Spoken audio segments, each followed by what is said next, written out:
Hi everyone. So now I'm sitting in my office in Copenhagen, but it was very nice to have received the seed funding last year. This is also with Anna, so today's Anna's day with all the projects.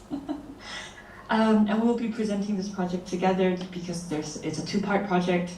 The title is The Taste of Cooperation. Basically, we are looking at the nuances of the food sharing experience and how that changes social behavior. So first of all, food sharing is culturally universal. We can find it in many cultures, and at least from a colloquial perspective, people share food because it brings people together.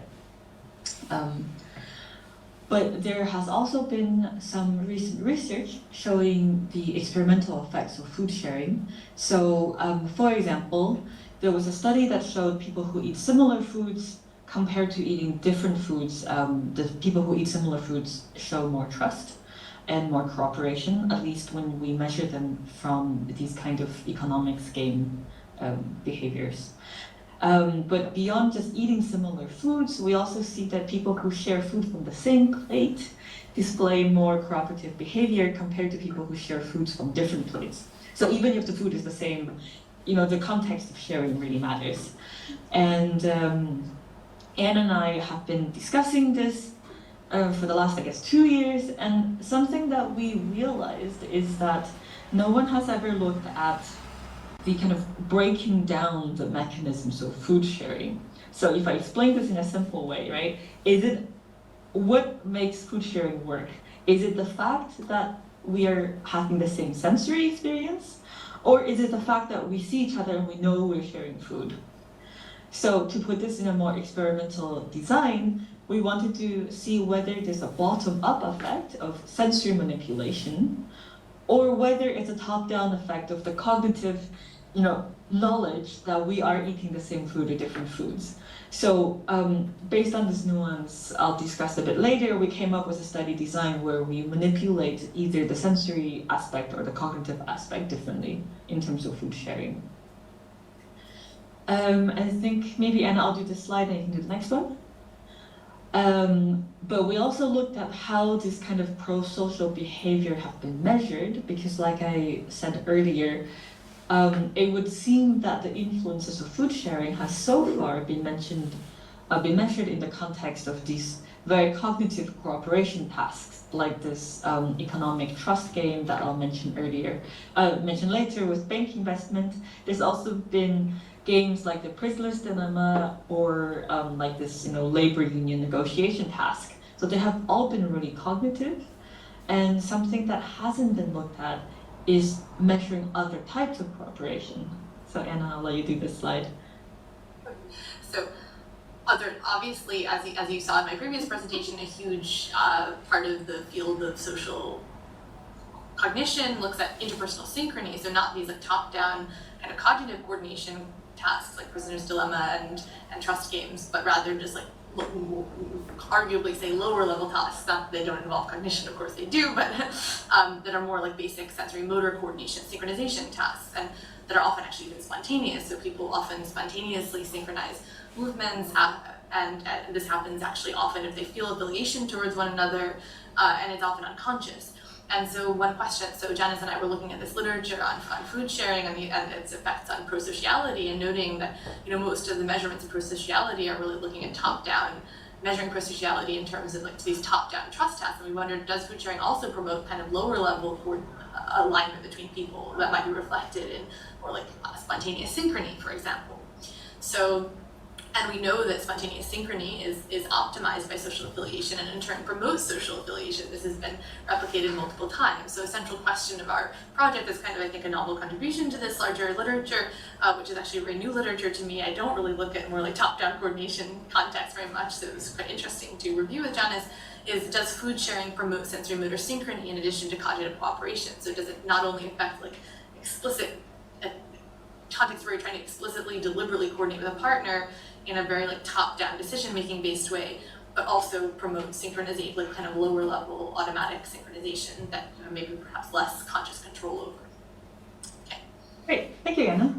So based on these research questions, we designed 2 different studies to investigate this issue. So study one is to look at breaking down the relative effects of top-down versus bottom-up mechanisms in food sharing in maybe a more usual context with these economic trust games. And then in study two, we look at whether these pro-social effects of food sharing also extend to sensorimotor synchrony tasks. So I'll be talking about well, yes, it's still an ongoing study, but we can share some of the preliminary results of the economic game task. So the design looks a little bit like this on the left. So in the first part, we have people play a quote-unquote drinking game, where they either get both basically sucrose solutions, so sweetened water, or they have different tastes. One person gets sucrose water, one person just gets water. And on top of that, we also manipulate the cognitive aspect. So whether they're told they're sharing the same drink, in which case they both get these blue cups, or whether they're told that they are sharing different drinks, in which case one person gets the blue, one person gets the orange. And this is how we set up the 2x2 scenario in terms of 4 conditions. After the play, so in the drinking game, they have to look each other in the eye and say cheers with the drink 3 times.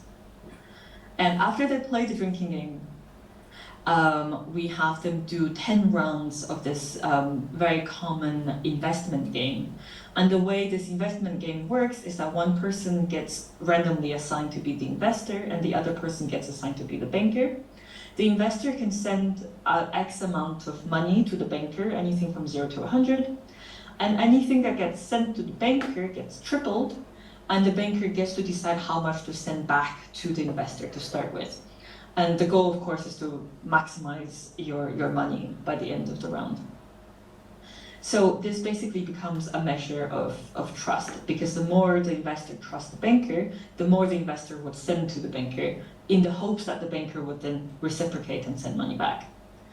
And after the econ game, we also measure some, I guess, one is the inclusion of others in self-scale, which we also use the dependent variable, and we also measure this interpersonal reactivity index, which is a measure of empathy.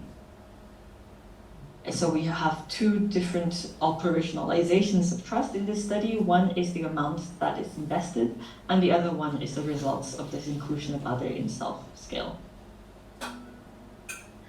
And just to give an overview of the current recruitment status, last year, because of the hiring freeze, we couldn't really use the money we had gotten to recruit research assistants. So instead, I had a student in one of the courses do this as part of a course project. So our goal is very ambitious. We had hoped to recruit a total of 200 people, so 100 pairs. That was very difficult. So instead, so far, we have recruited 20 people in the same taste and kind of same condition, 18 people in the so-called different condition, and we have 22 people in the same different condition. So this is an ongoing effort. So because it's an ongoing effort, I don't want to put too much attention on the data we have right now, but just to give you a taste of what we've done so far. So this is just a scatter plot versus box plot, and here you can see the mean and average values. This is very interesting because the preliminary results are quite, maybe a bit different from what we might expect in literature, but I should just say that this is still very preliminary, and I don't want to look too much at the preliminary data, even though we have said ahead of time how much people we're recruiting. So according to literature, we would expect there to be more investment over, aka more trust, in the conditions that is the same, where people are tasting the same thing and they're also told that they're taking the same thing. So instead, we can see actually a bit of a trend where the people in the different groups seems to be displaying more trust. Again, this is just preliminary data, so it will be more interesting to see what happens once we get data from all 4 blocks.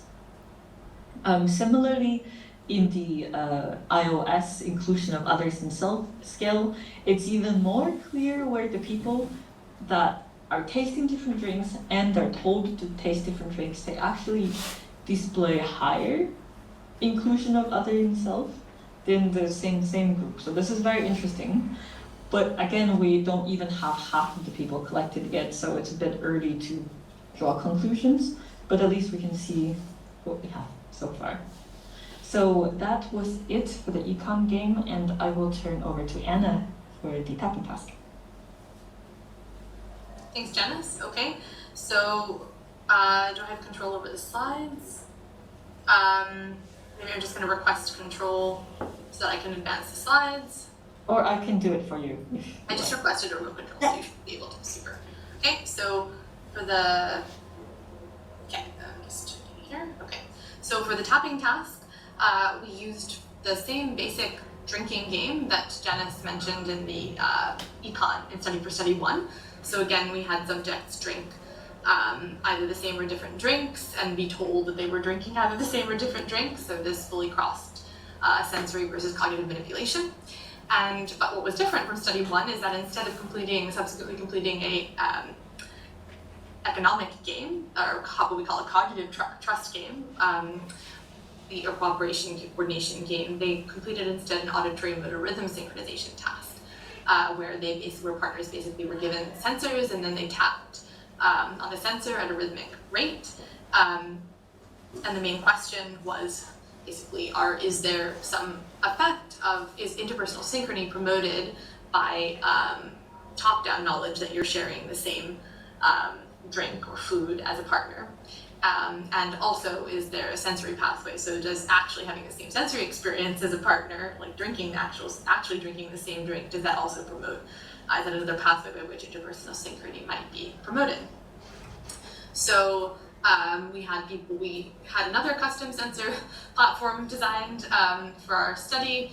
So we used this low latency embedded computing device that I mentioned before again, plus these sensors that were actually designed for us this time by they were from the Bella company, but then we also had this nice 3D printed plastic surface that was made for us by someone in engineering. And then we had a tapping task that looked like the following. So basically, at first, subjects heard a pacing signal that indicated the rate at which they were to tap. It was an auditory pacing cue. It sounded like a metronome. And then subjects started tapping at the rate of the metronome, so just aiming to synchronize their taps while simultaneously maintaining the rate of the cue. And then they just continued tapping until their taps produced no more sounds, and they did this across 6 trials of tapping. We collected 20 subjects total, so 10 pairs, 5 per condition. Data collection was paused while teaching was happening, and we were trying to find a research assistant and get money for that. We've got that now, thankfully, and so we are going to resume data collection in August 2023, aiming to finish by December 31st, 2023. So I don't really have nice plots of the full data, but I can show you some sample data from one pair that's sharing, and they're looking to show our main dependent measures. So basically we are looking at absolute tone onset asynchrony. So you can see here a time series of tone onset asynchronies from this sample pair, and there's some variation. They seem to get better over time. And then on the bottom we have intertap intervals, which are the time difference between successive taps. And here's the data for a sample pair of the no sharing condition, and you see that the absolute asynchronies don't look that different, but there's an interesting trend in the intertap intervals, which we will follow up on at a group level once we have all of the data, which is that the 2 things actually. Firstly, the data, their taps get faster over the time, and this is actually very consistent with what's called a joint rushing phenomenon, which is basically this general phenomenon that when people behave together, when groups of people do tasks together, they speed up over time. And no one really knows the mechanism underlying this. It's actually a big question in the field, and actually I'm at a conference right now. I think there'll be some interesting talks on that later today probably, so maybe you'll listen to me some answers soon. But at the moment, to my knowledge, no one really knows why this happens, but it's actually often enhanced when you have people who are non-experts in a task. So one hypothesis would be that basically there might be a group difference in the extent to which you see this joint rushing phenomenon when people do not share food. So you might see enhanced rushing when people do not share food if they're kind of not as good as co-maintaining a rate of the metronome. And then another pattern that's also clear here is that there's this sort of alternation of long, short intertap intervals. And this is something I've seen in my previous work that seems to be associated with being bad at interpersonal coordination, and it's a separate measure from synchrony. And so this is another thing, and it does look to me like there might be some differences between the two pairs in this measure. Obviously, it's just eyeballing the data, so I don't want to draw any conclusions, but that is another thing that we can analyze and will analyze once we have the full data set. So stay tuned for that as well. I will go back to Janice to give the overall summary. So I'll just mute myself. Oh, whoops. There you go. So just to very quickly summarize, we have two different studies that look at different aspects of food sharing. In the first study, we take this kind of approach of breaking apart whether it's a top-down or bottom-up mechanism of food sharing on pro-social behavior. In this case, the pro-social behavior is measured very traditionally with an economic gain, and also looking at this kind of self-rated overlap with the other person. Data collection is still ongoing. And then for study 2 with Anna's study, as she just mentioned, here we're looking at the influence of food sharing on sensorimotor synchrony. Data collection is also ongoing thanks to the new seed funding we got. And yeah, I think that's it for our current status. We would welcome some questions if there's time at the end.